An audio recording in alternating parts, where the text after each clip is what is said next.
Hi friends, నిన్న చిన్న mistake ఒకటి జరిగింది. అదేంటంటే రెగ్యులర్ గా మన లేడీస్ అందరం ఫేస్ చేసే సిచ్యువేషనే. నేను రైస్ గ్యాస్ మీద పెట్టేసి బిల్స్ కోసం వేరే వాళ్ళు రావడం వల్ల బిల్స్ చేస్తూ కూర్చున్నాను. సో టైం చాలా జరిగిపోయింది. ఈ లోపు అది బాగా పూర్తిగా మాడిపోయి పొగలు వస్తూ స్మెల్ వచ్చేసింది. అప్పుడు గుర్తుకొచ్చింది అనమాట నాకు గ్యాస్ మీద రైస్ పెట్టిన విషయం. సో వెళ్ళి చూసేసరికి ఇంకేముంది, పూర్తి నల్లగా మారిపోయింది అనమాట. అయితే నేను దాన్ని క్లీన్ చేయడానికి మన Vestige ultra scrub dish wash వాడాను. సో చాలా బాగుంటుందండి. అది మరకలకు కానివ్వండి, జిడ్డుకు కానివ్వండి, ఇట్లా మాడిపోయిన వాటికి కానివ్వండి, చాలా ఈజీగా రిమూవ్ చేస్తుంది అనమాట.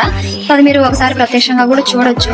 ఫైనల్ గా మొత్తం క్లీన్ చేసిన తర్వాత అవుట్పుట్ ఇలా వచ్చింది అనమాట. ఫ్రంట్ టు బ్యాక్ నీట్ గా క్లీన్ చేసేసాను.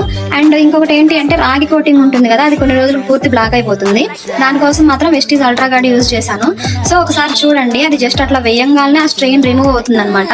అండ్ మనకు కూడా ఎక్కువ స్ట్రెస్ లేకుండా, ఎక్కువసేపు రుద్దకుండా వెంటనే ఈజీగా క్లీన్ అవుతుంది.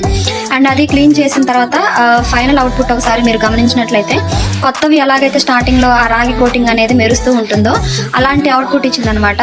వీటితో పాటు మన పూజ సామాగ్రి కూడా చాలా బాగా క్లీన్ చేసుకోవచ్చు. సో ఇది ఫైనల్ అవుట్పుట్ అనమాట. థ్యాంక్ యూ అండి.